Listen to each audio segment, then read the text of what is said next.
محمد عبد الفتاح wuxuu ka mid yahay dhalinyarada toojirada ee wax ka barta magaalada Naceelbu ee gobolka Sanaag wuxuuna fariin adag u diray oo la dardaarmay dhalinyarada dhigiisa ah wuxuuna uga digay inaynan ku daadan oo aadin baragaha maalin walba nin la mid ah oo daadooda laga soo jiidayo baragaha ku yaala magaalada Naceelbu wuxuuna fariintaas adag ugu diray inay ku kaadaan waxbarashadooda masaajidkooda iyo xaafadooda ay ku kaadaan isla sidoo kale wuxuu fariintaas adag u diray waalidiinta dhashay dhalinyaradaasi baragaha maalulba u dabaaltagaysa inay ka ilaashadaan baragahaasi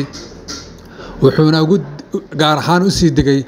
maamooyinka dhalay caruurta inay ka adkeeyaan una diidaan inay dabadda uga baxaan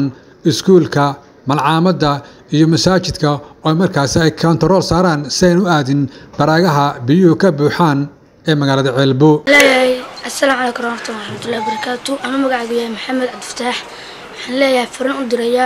أنا قد دليرت الدقة وكلا أيامها نقص بتبين سبر كذا هي كل عيان كسان ميت بني تمد لا سكيريا وحن فرن دير أدريا معموين كعروت الدلي أنا عروتها سكت حديران وبر كذا كيلا ليان أنا من الدور كم غنان من الميل كهذينه أي كت حديران وتيذا كفرن تكل عنصر أدريا أنا قد دليرت الدقة وكلا أنا إسكت حديران ودي نفتو دبيبينه جنين بركضها أنا مرة والباين بركضها هذين أنا كبير أنا جا حنوش فرين درس كتير حتى أنا يرت أنا جو كلا أنا هذا كلا بركضها ما هذا ما أكتر أنا مرة حنوش جا فرين درس كتير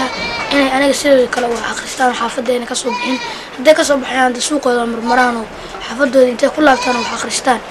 يعني بان فرين تودريا أنا بركضها نفته يعني ده أنا يكون حلقين ما أنا بروح على أركان إلما لا يسجديو وينادرك وصاحبك حبوب كل يهاي ولا جبارك يصير ولا يسجديو عندي كمان أنت بدن ولا يسجديو أنا جا وكلا واقع أنت سلام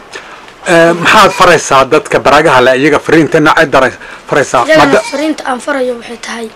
إن بركدان كتحدران بركدان حرب ليهن حرب كأنه إلاليان أو داس إلا هاي يسلق إلا هاي هدي ده الموضوع دافو ده الموضوع سجى خالد كله لكن ده بركده صوت يصير إن حبل هاي ده ده نيجا صار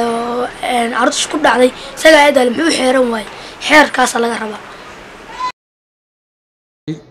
dadka ku dhacay baragaha magaalada Naceelbu markii la soo tirkoobay ayay waxay gaarayaan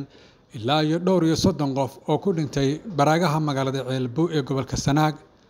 tan ayaa ku soo aadaysa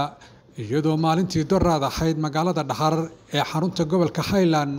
ayana gabadh ku dhimatay oo ku dhacday baragaha ku yaala magaaladaasi Dhaxar waa Axmed Cabdullaahi Ciise Axmed Cashuur wakaalada wararka Cashuur Media magaalada Naceelbu.